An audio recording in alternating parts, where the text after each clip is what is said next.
All right, hello everybody, and welcome to our Docs and Drive live demo today. Thank you all for joining us and taking the time to explore Drive to the next level. Today's session, we will we'll go into basic features, advanced features of Drive, and some of how that may play out for your organization if you're not already using it. But first, I'd like to introduce myself. My name is Chris, and I'm a product specialist for Drive as well as Calendar on our support team. So every single day I work with Drive extensively, and I work with a variety of organizations using Drive in all manner of functions and different ways of making Drive productive for their organization. So I've seen a lot of ways of using Drive as well as the Docs editors in conjunction with the rest of our Google Apps suite. So there's a lot you can do, and we're just going to really scratch the surface today by delving in through the basic features, past some advanced features, and then at the very end, I want to reserve a little bit of time just to talk about some of the administrative controls with Drive, and also Drive for Work, which we just launched a couple months ago, which is the Drive offering that has absolutely no quota restrictions. So very cool stuff down the line. I do also want to say that this is open to questions. If you can add your questions using the Q&A app in Hangouts on the left side, we will try and answer those as best we can. And we may not get a chance to go through them until the end of the session, depending on time. But we will try and include those in this demonstration. So without further ado, I want to just tell you what we're going to be covering in terms of user-facing features, not only accessing Drive, how to use Drive, where you can use it, can you use it on this file or that file? Yes is the answer. Editing Office files, opening Office files, and some of the advanced features, including collaboration, including revision history, some of the audit features of Drive. So really a lot to cover on that front. And again, this is certainly not a comprehensive overview, but we will also be going into administration, including recovering deleted data. This is actually a new feature we've added to Drive in the last couple of months. Managing sharing, so if you want to control the domain level settings as well as the default settings for sharing documents and files in your domain, you can certainly do that. Transferring ownership, so if you have need to actually, maybe someone's leaving your company and you need to move over that information to a new user, that's certainly capable in the administration console. And then again, as I mentioned before, we're going to talk a little bit about Drive for Work, just because that's a really exciting offering, and it's a really great opportunity if you're a heavy Drive using organization. So, and again, just remember, we have a Q&A app in Hangouts there. If you scroll over to the left side of your screen, you should be able to click the Q&A app and ask questions real time. I'll try and get to the answers as soon as I can, but we may not have a chance until later in the session. I do welcome any and all feedback, so the questions are a great way to see the content that you're interested in seeing. And then we also have a feedback survey that we'll be sending out at the end of this slide deck. So please also know we'll be sending this information, these resources around to you just for joining us today. And we just would love for you to learn more about Drive and use it to the fullest in your organization. So without further ado, I would like to jump into talking about actually accessing Drive, what Drive is in general for those of you who may not be using Drive already.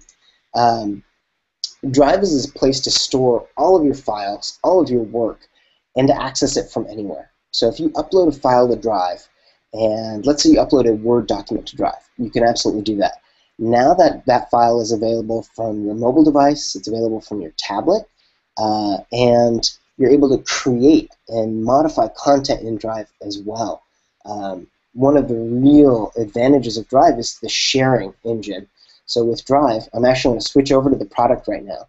If I were to go to drive.google.com, this is my Drive homepage. So here I can see a listing of some of the documents that I've worked on recently and that are owned by me. This is just a storage place for my files that I can actually use this as a portal to open up a file.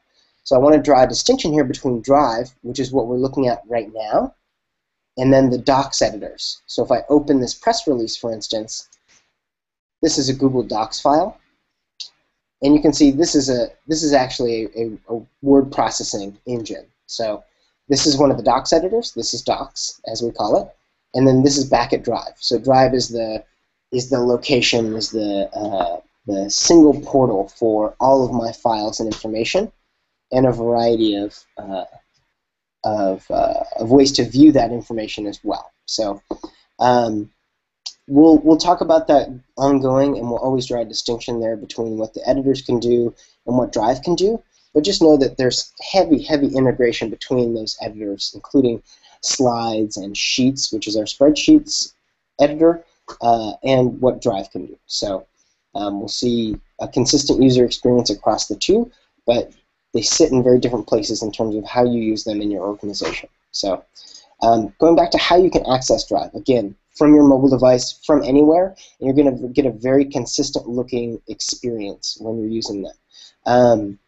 You also don't have to worry about performance or even safety or security, because Drive is fully encrypted at rest and on the go. So no matter how you're accessing Drive, if you're accessing Drive, period, it means that you're encrypted and you're secure. So that's a very important note to make. So let's look a little bit back at the basic features here. We're going to go back to our Drive web UI, and you're going to see a number of controls here on the left-hand side, and you can see there's two main red buttons here. Upload, which is what I mentioned before, if you wanted to upload a file.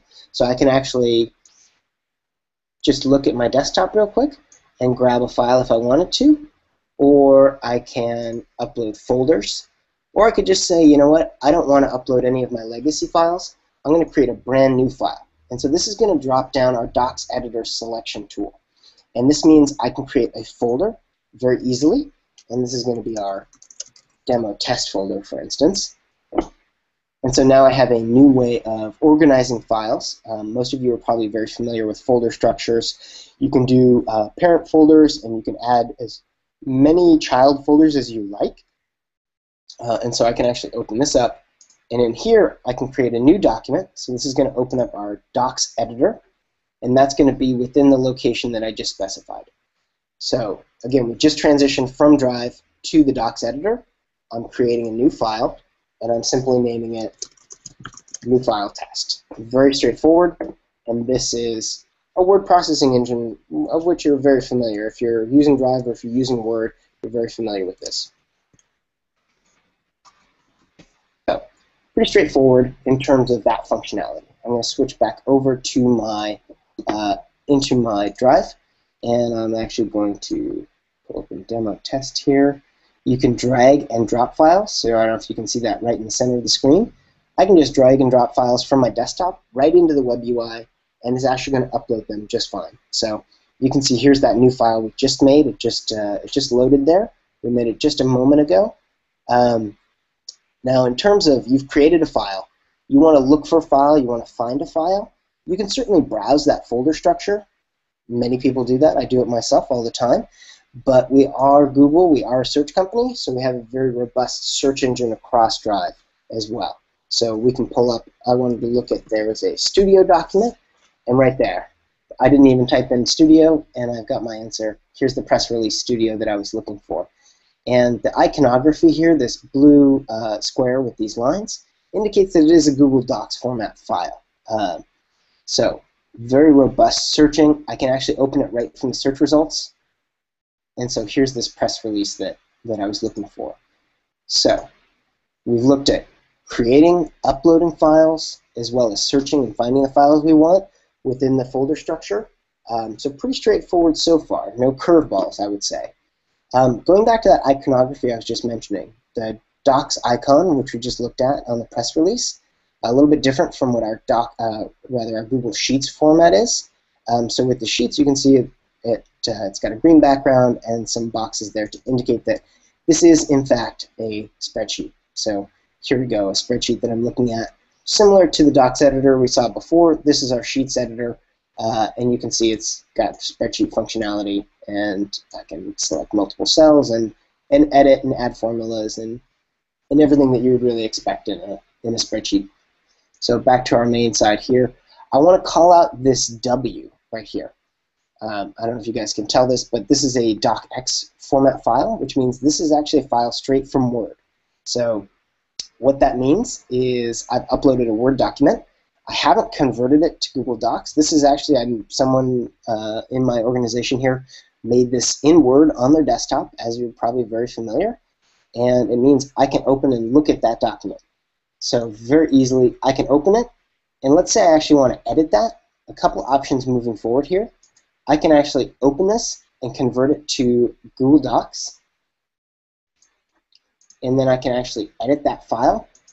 Or one of the things we just released very recently is the ability to edit Word files, edit Office files actually at large, through Google Drive. So you need to install one extension in Chrome. You can also roll this out to your organization as part of the Chrome deployment tools. And that gives everybody the ability to open those Word documents and edit them in what we call Office compatibility mode right from the Drive interface. So if I had rolled that out in this organization, I'd be just clicking this, opening it, and editing the Word document as if it were a Google Doc. Although one important distinction is that some Google Docs features such as automatic saving. So if we go in here, I'm opening a Google Doc again, and you can see the last edit was made 4 minutes ago by my friend Android. I will make an edit right here myself, and you can see that it saves automatically. I didn't have to click save. There's no concern there about lost work at any point. And if I were to go offline, I'm not going to go offline right now because I would miss all of you, but if I were to go offline, if I were to lose my network connection, all these changes would be saved offline, and as soon as the network connection resumed, a new network connection or not. So let's say I'm at a cafe, I close my laptop, but it didn't save those changes. When I open it up back at the office, it's going to automatically save all of the changes that were made in the document. So you can easily edit offline. You can take Google Drive offline with you, either through the web UI, as we are returned here again, or you can actually install Google Drive Sync Client onto your computer. So you can treat Google Drive as if it's just an extension of your computer. You can edit offline, and you can seamlessly access the files that you need to on a plane, on the go, whenever you need. So really important core functionality here. So I want to jump back over into our slide deck because I think we covered a lot of the basics about what Drive looks like, how to use Drive, and what you don't have to worry about when you're using Drive. I also want to point out that mobile is incredibly important to Google, and it's a point of focus for us going forward and has been actually for quite some time. So the Drive app on iOS and Android has been out there for well over a year. We have these native apps, and additionally, we've just recently launched apps for the Docs editor. So you can edit all these files you have in Drive on your mobile device. So it means that if you just closed your laptop at the cafe and you want to keep editing that file as you're walking or as you jump into a taxi cab, you can certainly do that. You can do it from either your iPhone or, let's say you have a Nexus Android phone.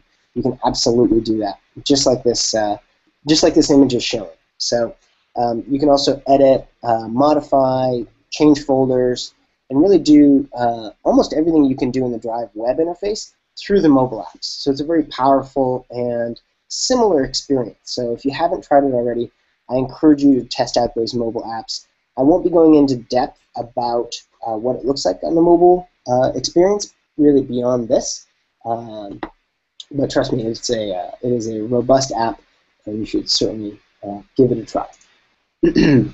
So talking back about that, working with Office files. Here you can see that we're using Office compatibility mode in both a tablet as well as a phone here, both Android devices. However, we have this application as well for iOS. And you can certainly edit and modify just like you are in these screen captures in the web UI, so from Drive directly. So you can edit on mobile and edit without ever touching Microsoft Office. So really a huge benefit there. You can operate and work with a customer, a client, or a partner that relies on Office. You can now work with them seamlessly without having to have Office yourself. You don't have to buy those Office licenses. You can simply use Drive to edit and manipulate those files. So truly a huge advantage there. So I feel like everybody's pretty well grasped what the Drive homepage is and what the docs editors are, what docs, sheets, and slides are. Slides is this yellow icon here. So I want to throw probably my first curveball here. We just recently released separate standalone pages for docs, sheets, and slides, which I'm going to show you right now. I'm going to go to docs.google.com, and it's going to redirect and log me in. And I'm going to skip the tour, but these are just my documents, so my Word files and my docs. And you can see I can actually switch between my sheets and my slides here. So this is different from the overall Drive interface, where all my files are aggregated and joined together. And this is actually a place where I can, if you conceptualize your files as different, right? If you think about the spreadsheets that you work with versus the slides that you work with, and this is consolidating those file types, as well as making it very easy and simple to make a new one. So in the lower right-hand corner, I have a big plus button to create a new spreadsheet. It's pretty straightforward, and there's my new spreadsheet. So the rationale behind this, and this is based on a lot of really extensive research on how people think about how they think about Drive, how they think about their files, and what we found is that a fair amount of people think about their files as separate things, as separate applications. So they don't think about one like Omni editor for all of their files, right? One nonstop place where you can go to get every type of file. They think about different things, like I need to make a spreadsheet, therefore I'm thinking about a spreadsheet application. So because of this, we split up. So Drive still absolutely exists, and I use it every single day. But for those of you who may think or conceptualize of your documents and your spreadsheets as different or as organizationally disparate from your slides, for instance, this is the place for you. And so you can simply go to sheets.google.com or docs.google.com or slides.google.com to access this editor-only view. So this is new, and I think that some of you are probably the first time you've seen it. Give it a try. I mean, you might find that you enjoy this interface a little bit better. Maybe you actually conceptualize the files this way. Otherwise, I mean, I personally stick with Drive. I like to have everything consolidated in one place. And you can certainly sort and search by type here as well. So I can use content modifier, and I can look up type sheets, and you can see that the search completed, or at least was recommending the sheets that happened there. So the same is true for docx files, right? So if I wanted to find a docx file, and I'm going to add a period here. I may have just uploaded this, so I didn't have the time to find it yet. Pretty straightforward, though, in terms of finding and using the Drive interface as well as the search. So that's the intro to the different content types that you can have in Drive. And I'm going to clean up my tabs a little bit here because I have a ton of things open. And I'm going to switch back to our slide here. So key takeaways: think about sheets, slides, and docs as potentially separate items where you can make different types of content, and that you can edit Office files and find them through these new editors either way. And so the same research drove our development on mobile as well. So you have a Drive app on mobile, but now you also have a Sheets app and a Slides app and a Docs app. And just because folks conceptualize these as separate items, right, and they want to make a doc, they go to the Docs app. It's very straightforward. As you can see from this screen image here on the left-hand side, the interface looks very similar to the web UI. That's because it is the same as the web UI by and large, although a different format, or form factor rather. You can see that there's a plus icon in the lower right-hand corner of that left image. That's going to be how you create a new doc. So it's very touch-friendly. It's very easy to jump into a doc and start creating content and curating that content from your mobile device. And then the next item there, the next image, where you see someone editing a file and it shows their name, that delves a little bit into the collaboration that I want to talk about. So this goes into keeping your teams on the same page, right? The idea that, okay, this is a huge selling point of Drive. This is the coolest thing in the world, in my opinion. I no longer have to have separate versions of files. It means that we can have this, what we call a single source of truth, right? You have one document, and let me show you what this looks like. Let's say I have that one press release studio document. I don't want to make an edit and save it and then send it to somebody else and then say, hey, can you edit this and then send it back to me? What I want to do is I want to have this single source of truth. This is the one document that we refer to, and folks can make edits and changes live in this document. So you can see here, my colleague Android on the screen there is modifying this. Now this isn't actually an Android. This is a person whose name is Android in this instance, editing this content directly. And I can see the edits she's making right away. This is the magic sauce of the collaboration tool here, and of Docs and Sheets and Slides as well. So I can go in and I can still edit content. She's editing that section. I can go ahead and edit another section at the exact same time. And just like that. There's no hiccups, there's no hitches. Everything's pretty straightforward. And let's say she just saw that I was editing this, and so she pinged me and said, hey, what's going on? And I said, hey, great work here, because I like the work she's doing in this document. Now, I also don't have to edit. So let's say she called this a press release, and that's correct.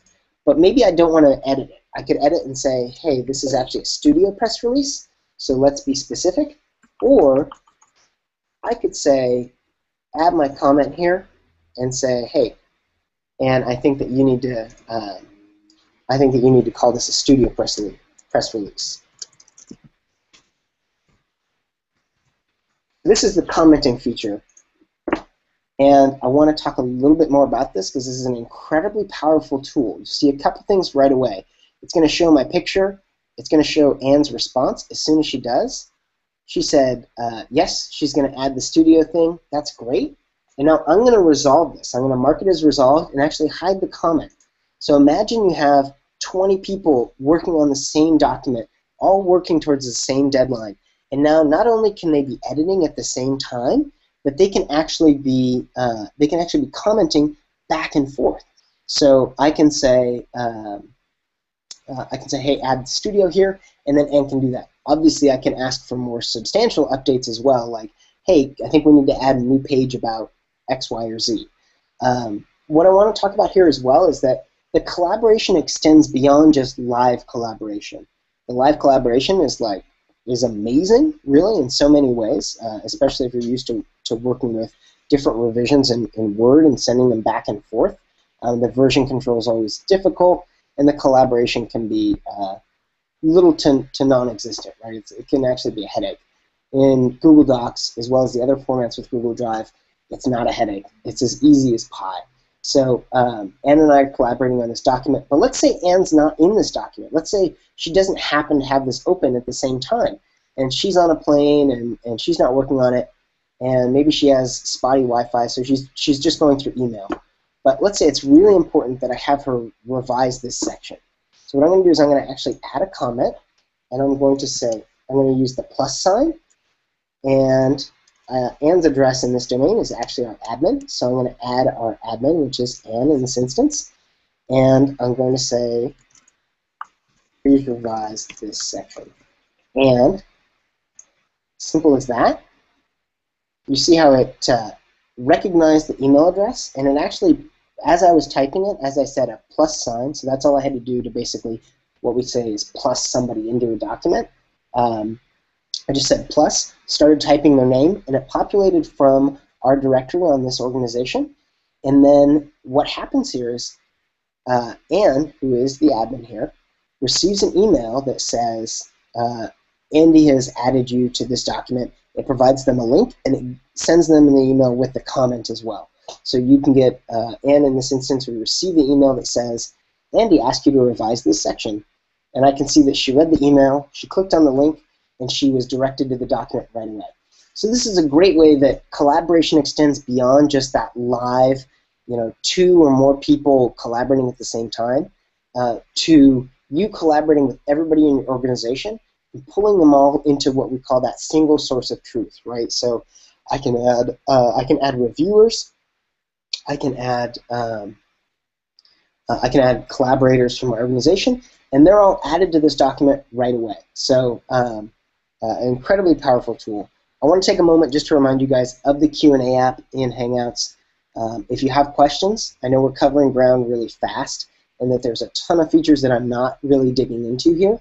So if you have questions, please use that Q&A app. We'd love to get that feedback. We'd love to tailor this demo for you guys. So let's say you also want to share with another team. Let's say you want to share it with somebody else at your organization.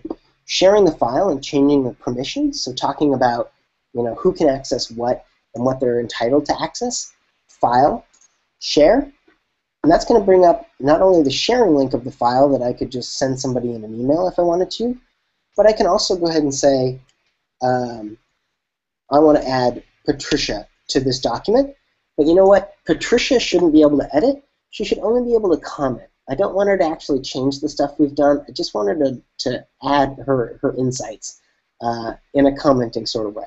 And I can add a message, and I can notify them by email, of course. And I can also actually change the default sharing. So I can say, okay, not only do I want Patricia to access this, excellent, but actually I want anybody who's at my organization, who's at SolarMorad Inc., with the link. So if I send the link in an email, I don't want to have to worry about giving them permission specifically. I want them all to be able to comment. So anybody who finds this link, let's say I email it to the whole team, I want them to all be able to comment. I save it, it's very straightforward, and I can see very clearly who has access to this document right now. All right, so a lot more I want to talk about here, including now you've shared this document with a handful of people. How do you know what changes they've made? How do you have control over that? So beyond just opening up and restricting the access to a certain number of people or to certain specific people, I can also control this access in another way. Let's say Anne's made some changes here I agree with right now. Let's say in the future I don't agree with those changes. Actually, I should go to File, Revision History, and I'm going to downsize our little chat window here to save some space. And you can actually see, here's a list of the edits and modifications made to this file. So I can actually go back and see, okay, just before our session started today, I accessed this file and made some modifications. I want to look back at the modifications that Anne made earlier. So I can click this, and it actually shows me in pink here which changes Anne and I made at this time. So you can see that the green was me, and this corresponds to the user name and that square of color next to them in the revision history. So the green changes were mine, and the pink changes were Anne. And what you'll find is this revision history is pretty intelligent in terms of if you make 50 changes all within 10 minutes, those are going to be grouped together likely. Just to make it easier, let's say use this document a month from now to see those changes one by one instead of having to parse through every single individual change in some sort of like line item spreadsheet. So this is kind of an easy way to conceptualize, okay, here are these changes, and let me actually restore that version of the file. So I restore that version of the file, and we lost some of the other changes that we made. So really important that you can have this version control, and that, hey, actually I restored this version at 11:32 this morning at Pacific time. I didn't want to. I'm going to restore the other version that had other updates.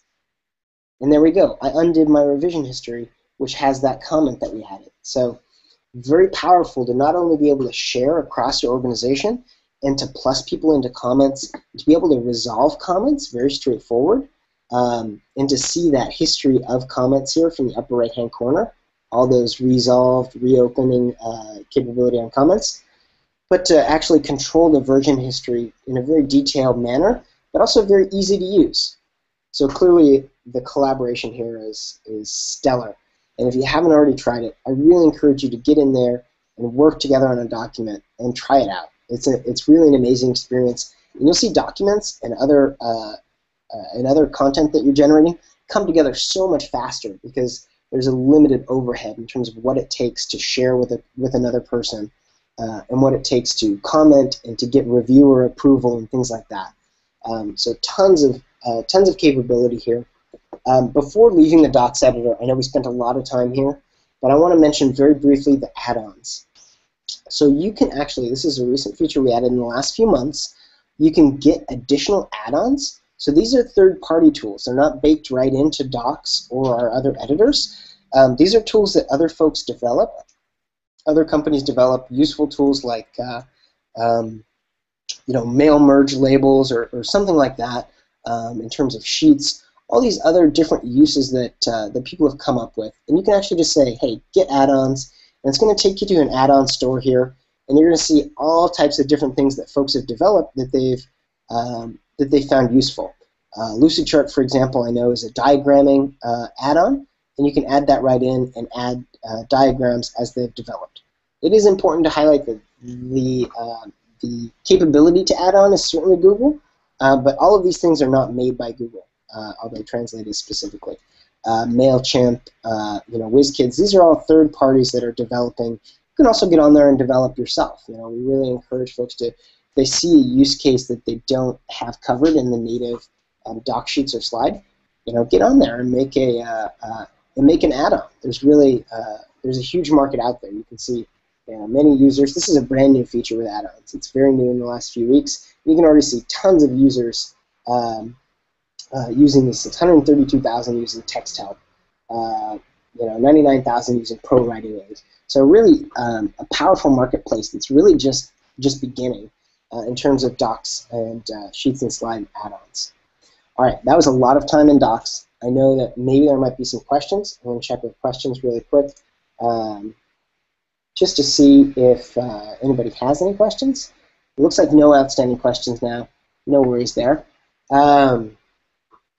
Getting back to our slide deck here, talking about these docs, covered collaborations to no end, and we talked about revision history as well.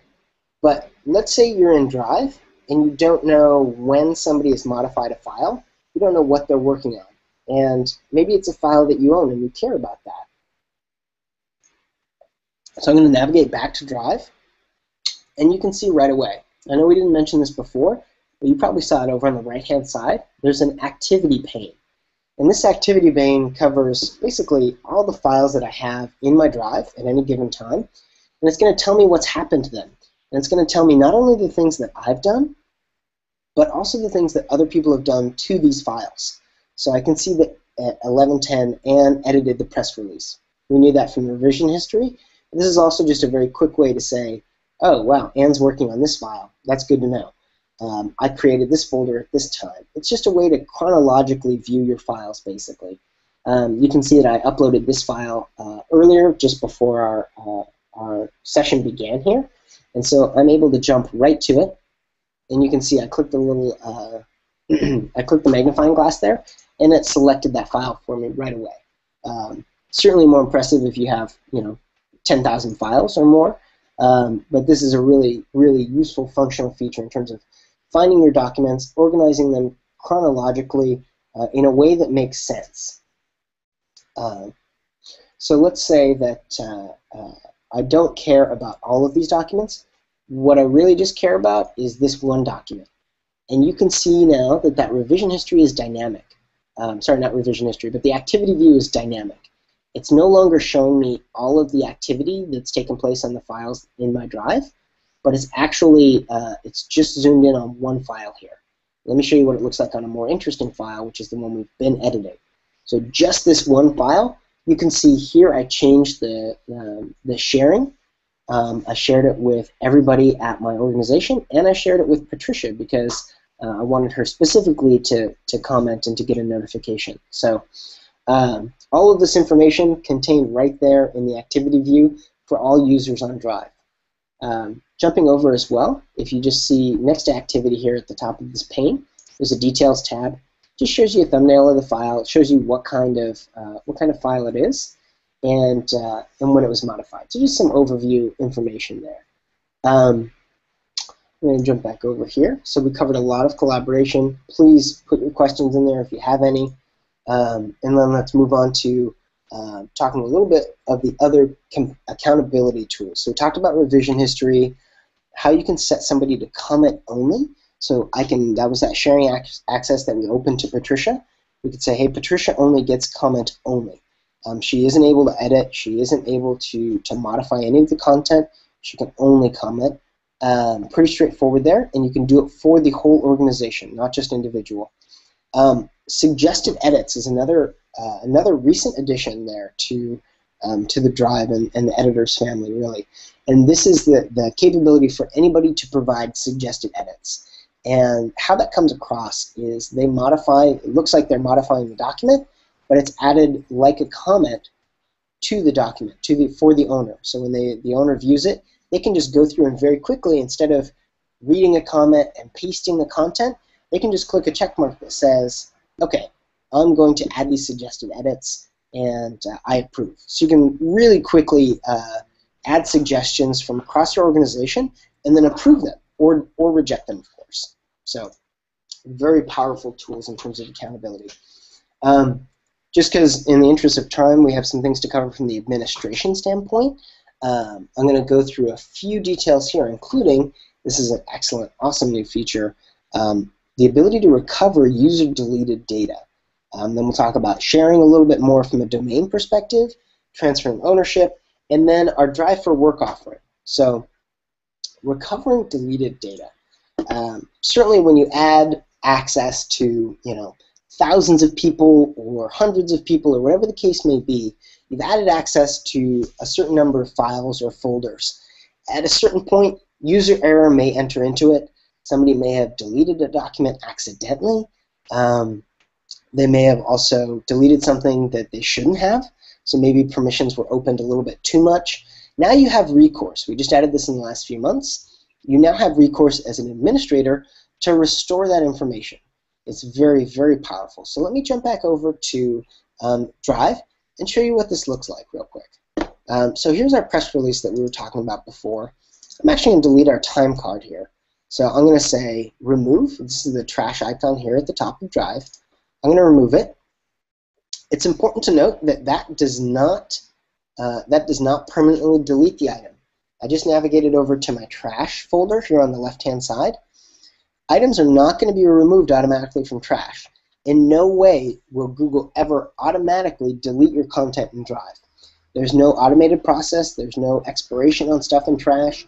It could live in the trash forever, although I don't recommend that just from the standpoint of things in the trash are in this purgatory, and they could very easily be emptied, just like I'm going to do right now by saying empty the trash. I can't undo this action, of course, as a user, but I can as an admin. So I'm going to empty the trash, and oh, everything's deleted. So now let's say I realize that I actually do need that time card. So I'm going to contact my administrator through our help desk or whatever methodology we have in our company. In this instance, I'm actually the administrator. So let's say I get that request from Andy. He says, hey, I deleted this document. Can you really help me out here? I deleted it pretty recently. So now I put my admin hat on. This is the admin console. Of course, if you haven't seen it, you will when you first sign up for Google Apps here. And what I'm going to do is I'm going to click on Users. And I'm going to click on Andy in this instance because Andy told me that he deleted the file.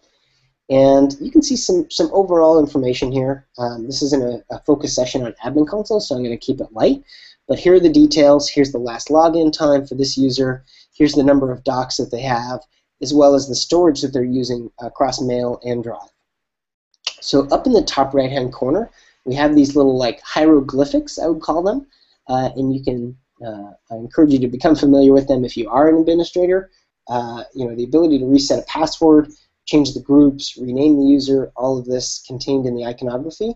And the most recent addition here is that Restore Data tab. So I'm actually going to do that right now. I'm going to say, hey, let's restore Drive data. He said it was today, but you know what? We'll just keep it narrowly tailored to today. I could go back farther and I could say he thinks he deleted it in the last 2 weeks, and so we'll capture and recover everything that that was contained in those last few weeks. So the data restore is happening right now. It actually happens almost instantaneously unless you're dealing with really like thousands or even millions of files. That can take a little bit longer in terms of propagating and when the person would see that. And then, as I said before, right away, here's that time card. It's been restored to the trash. So what I've done is restored all the information that Andy deleted in the last few weeks. It happens to be just one file. Let's say Andy had deleted a bunch of other files that he meant to delete. Well, now he can recover the one that he wanted to. Just recovered it here. And he could delete and purge the rest of them. So I recovered the time card. It's back in my drive, and everything looks good.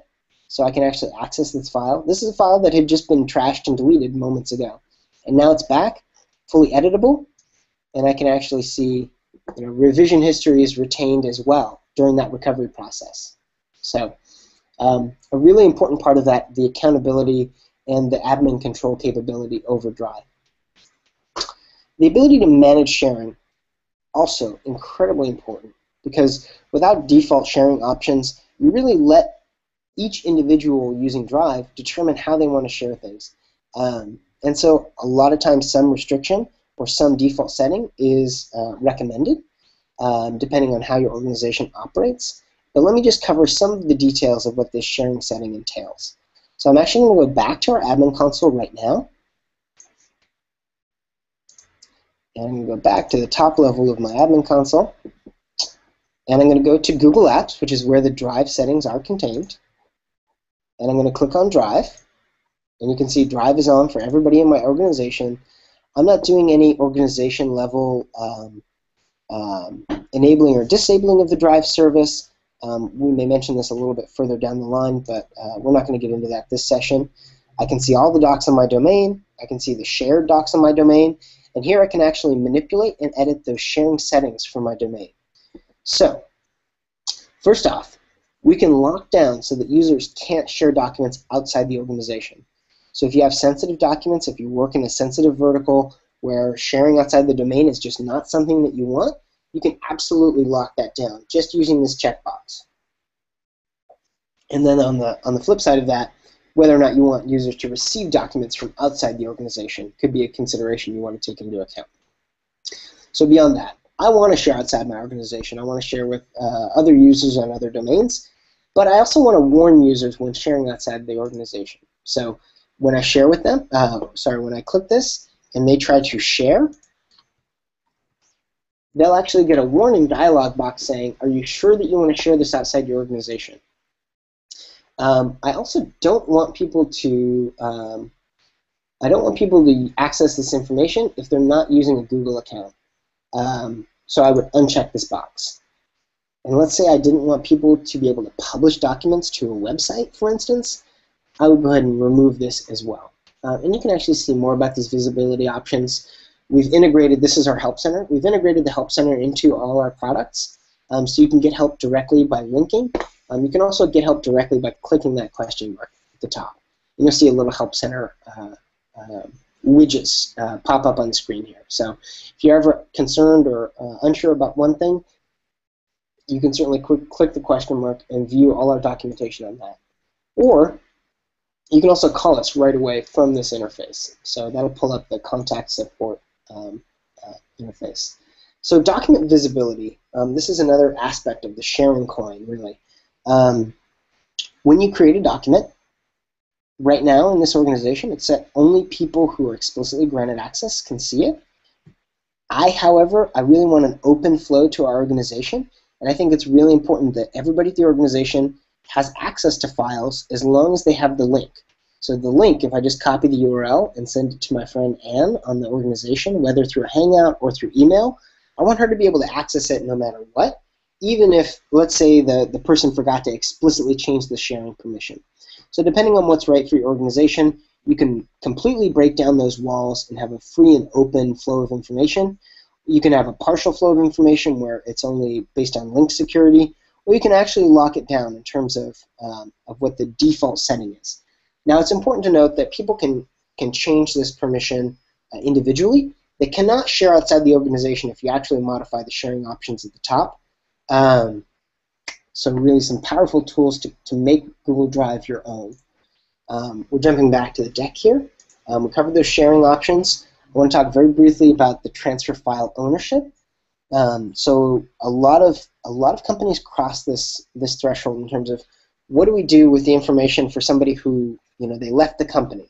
Well, the file ownership, the bulk transfer tool, is probably one of the best ways to approach that. So if you're deleting the user, you'll be prompted to actually transfer their ownership, or you can actually instigate this transfer ownership ahead of time. So I'll show you what that looks like from the admin console very briefly here.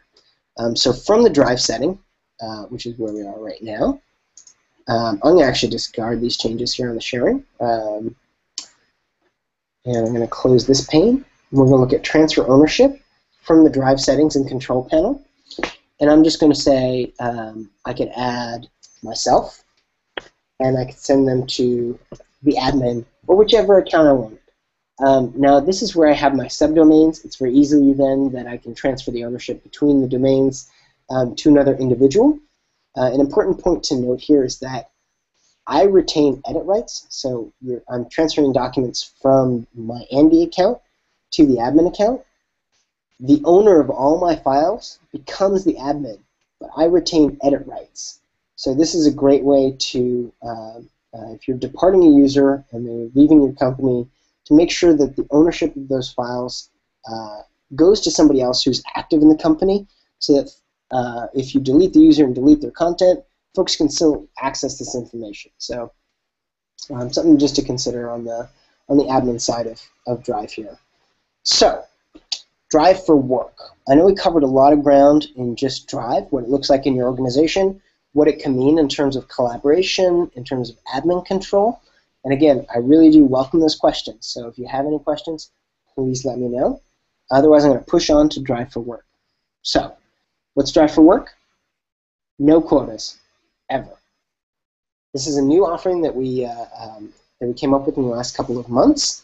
Drive for work is really a Drive-focused way to get Google Apps. So if you're on existing Google Apps, you can upgrade to Drive for work.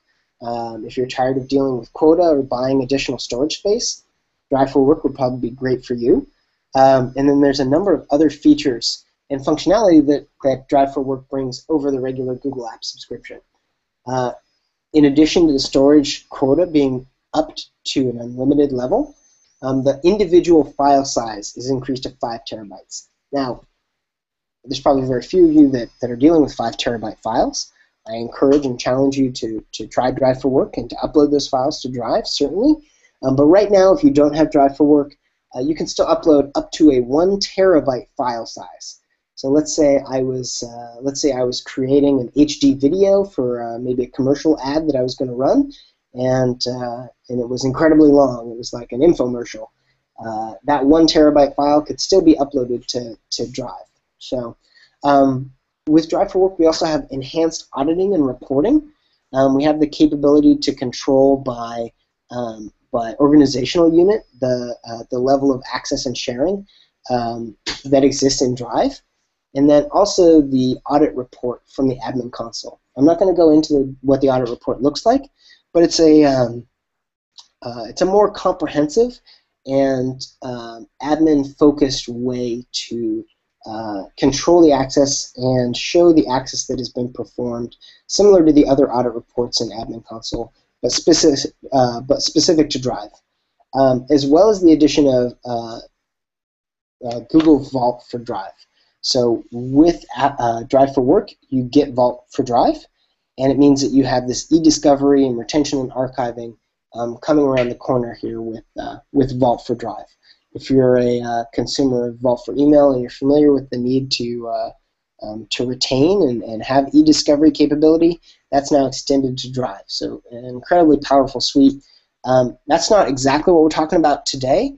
But just know what it is. Google Vault is discovering an archiving solution, and you're able to do multi-account searches, so basically an admin-centric search for content across basically all the Drive users or the Drive OU that you specify. And then down the road, retention and preservation rules will be coming as well for Drive, similar to what we have for Vault for email right now. So if archiving and compliance is something you're required or passionate about, then I encourage you to check out Vault for Drive and Google Drive for Work. So with that said, we have only a few minutes left for questions. I wanted to thank you all for your time and to just let you know that we care about the feedback. We want to continue doing these live demo sessions. I know this was fast. It was a lot of content. Some of you probably already knew some of the things we were talking about. I hope that every one of you captured at least one thing new. And I wanted to let you know that this is also going to be available on our YouTube channel. And we'll be sending around links to all of the participants here afterwards, as well as access to this deck so that you guys can see this content and you can access and fill out a feedback survey. So we'll be sending that out shortly. The link to the feedback survey is right there at the bottom. You can wait for you can go ahead and wait for the information to be sent to you, or you can transcribe that right now. And I think we have a question right now. All right. So we have a question from Vili. My company has Google Apps for Business. My customer is not using it, has no Google accounts. My customer wants to share a file with me and my colleagues. Can Drive help in the instance that somebody who doesn't have Google Apps wants to share that information with you? So there's a few things that we can do here in terms of how Drive can help. And first off, if they're not in Drive, if they're not accessing, it's going to be very difficult for them to instigate and to send you some Google Drive information.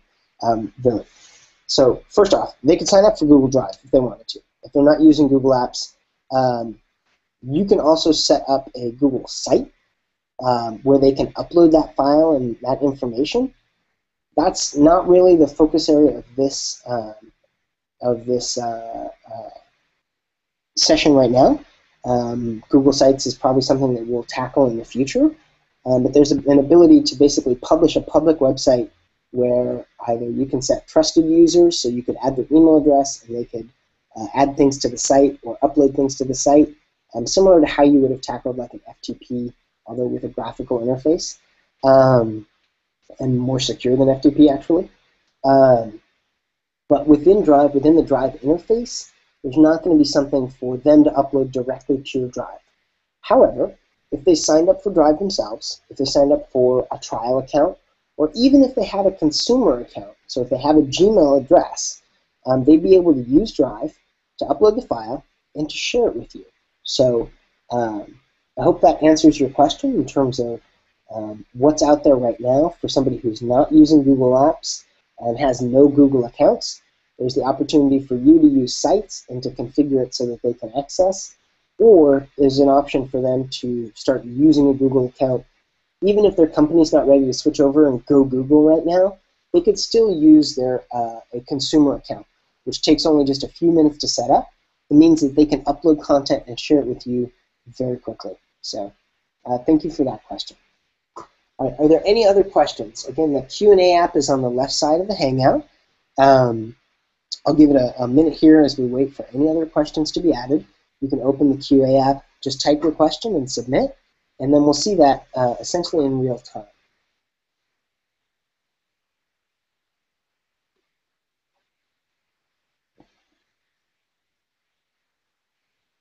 Okay.